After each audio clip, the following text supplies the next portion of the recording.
Hello friend, मैं अभिषेक शर्मा आपका technical classes में स्वागत कर रहा हूँ। यहाँ पे अपन बात कर रहे हैं आपके सामने एग्जांपल नंबर 8.9 की। तो देख लेते हैं सबसे पहले एग्जांपल नंबर 8.9 क्या है आपका।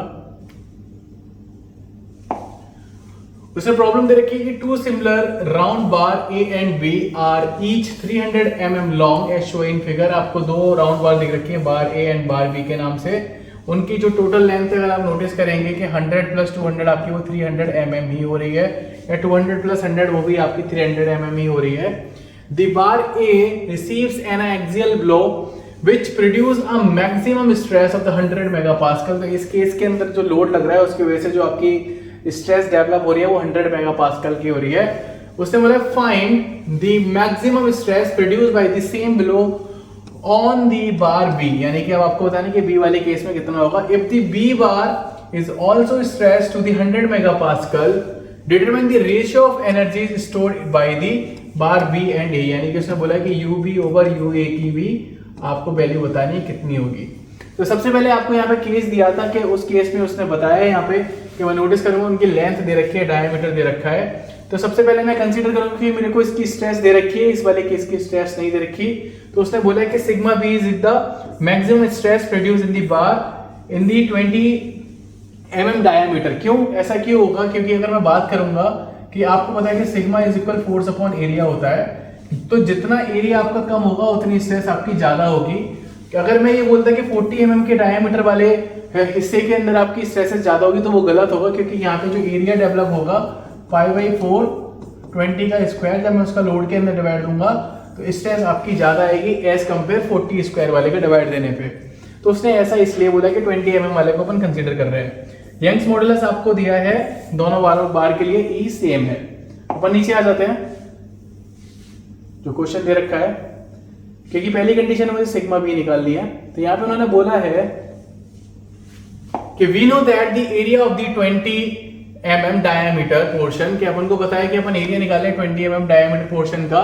तो A1 is equal π/4 d square. तो मैंने वैल्यू पुट करी तो मेरे पास यहाँ से वैल्यू निकल गई 100 पाई, क्योंकि 400 हो जाएगा, 4 से कटेगा तो 100 आ जाएगा। और अगर E2 की बात करूंगा तो यहाँ पे वो आपका 4 टाइम्स ज्यादा दिख रहा है। कितना दिख रहा है आपका? 4 टाइम्स ज्यादा, क्योंकि अगर आप देखेंगे 4 से 4 कैंसिल आउट होगा, 1600 होगा तो 400 आ रहा है, तो 4 टाइम्स आपको दिखाई दे रहा है। तो उसने बोला कि from the geometry of the figure we find the stresses in the 40 mm diameter of the bar A, जो कि उसने बोल रखा था कि 100 मेगापास्कल दे रखा है, क्योंकि उसने बता रखा था कि उसका जो डायमीटर है 40 mm वाले पार्ट के अंदर उसकी स्ट्रेस जो सिग्मा है वो 100 मेगापास्कल है। तो सेम मुझे दिख रहा है कि अगर मेरा एरिया 4 गुना ज्यादा हो रहा है तो स्ट्रेस मेरी 4 गुना ज्यादा कम हो जाएगी। तो उस केस में जो मेरी स्ट्रेसेस निकल के आएगी वो कितनी हो जाएगी? 100 डिवाइडेड बाई 4, तो वो हो जाएगी मेरी 25, क्योंकि 4 गुना कम करना पड़ेगा। तो ये मेरी निकल के आएगी 25 मेगापास्कल। तो यहाँ से मेरे को कंसीडर हो गया कि जो मेरी स्ट्रेस है उस केस के अंदर मेरी कितनी निकल के आई? 25 मेगापास्कल। और अगर वही स्ट्रेस मैं फिर दोबारा से कंसीडर करता हूँ कि and the stress in the 40 mm diameter of the bar B, तो वो 4 गुना और कम हो जाएगी, तो सिग्मा बी की भी वो हाफ हो जाएगी। तो उस केस में अगर मैं कंसीडर करता हूँ कि मेरी स्ट्रेन एनर्जी कितनी आ रही है ए के लिए, तो U A is equal sigma square over 2e into volume. तो जो वॉल्यूम है वो लेंथ इंटू एरिया होगा। तो यहाँ पे मैं जो कंसीडर कर रहा हूँ चीज आपको सबसे पहले ध्यान से देखना होगा कि यहाँ जो स्ट्रेस इसने लिखी वो कितनी लिखी? पहले यूए के केस में जो दो पार्ट दे रखे थे आपने देखा होगा, नीचे वाला जो पार्ट था वो 40 का था, ऊपर वाला 20 का था। मैं लेके चला जाता हूं आपको। नीचे वाला पार्ट कितना? 40 का, ऊपर वाला 20 का। 20 वाले की लेंथ आपकी 100 है और नीचे 40 वाले की कितनी है? 200। तो यहाँ जो स्ट्रेस डेवलप हो रही है वो आपको पता ही है कितनी है, और जो ऊपर स्ट्रेस डेवलप हो रही है वो कितनी है। तो वो मैंने अभी आपको नीचे बताया था, उसको ही आपको यूटिलाइज करना है उसके अंदर, कि जो 20 वाले पार्ट है उसके अंदर जो आपकी स्ट्रेस हो रही थी वो 100 मेगापास्कल हो रही थी, और 40 वाले के अंदर 25 हो रही थी। यहाँ पे अपन आ जाते हैं, जो लिखा हुआ है उसको देख लेते हैं। तो इसके अंदर मैंने फिर दोबारा से वही चीज कंसीडर की कि जब मैं यूए की वैल्यू कंसीडर कर रहा था कि तो मैंने देखा कि सिग्मा की वैल्यू अगर मैं 100 मेगापास्कल कंसीडर कर रहा हूं तो उस केस के लिए तो जो मेरा एरिया होगा वो एरिया हो जाएगा आपका 20 mm डायमीटर का वाला, क्योंकि उसकी वजह से 100 पाई आएगा। और जब मैं उसका 4 गुना कम कर दूंगा इस स्ट्रेस को तो जो एरिया होगा वो 4 गुना बढ़ जाएगा। यानी कि अगर देखा जाए तो वैल्यू दोनों इक्वेटली बराबर आएंगी, पर यहाँ पे लेंथ की वजह से वो चेंज हो जाएगी। यहाँ पे लेंथ 1 और यहाँ हो जाएगी आपकी लेंथ 2। तो जो मैंने वैल्यू पुट करी उसकी वजह से मेरी यूए की वैल्यू निकल के आई यहाँ पे 75 × 10⁻⁶ पाई ओवर ई। अच्छा, मैंने दूसरे केस को कंसीडर किया तो सिमिलरली स्ट्रेस यहाँ पे भी आपके सामने डेवलप होगी।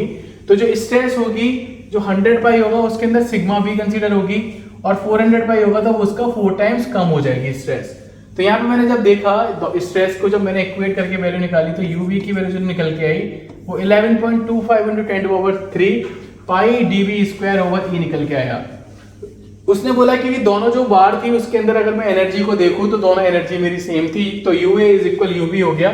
तो मैंने जब यहाँ पे इक्वेट किया उस कंडीशन को, तो यहां से जो मेरी स्ट्रेस निकल के आई सिग्मा बी की वो निकल के आ रही थी 81.6 मेगापास्कल, यानी सिग्मा बी की जो वैल्यू निकली कि किसके अंदर जो आपका 20 mm वाला हिस्सा था उसके अंदर जो स्ट्रेस निकल के आ रही थी वो निकल के आ रही थी 81.6 मेगापास्कल, कि जब आपकी एनर्जी बराबर थी उस केस के अंदर। अब नीचे आ जाते हैं।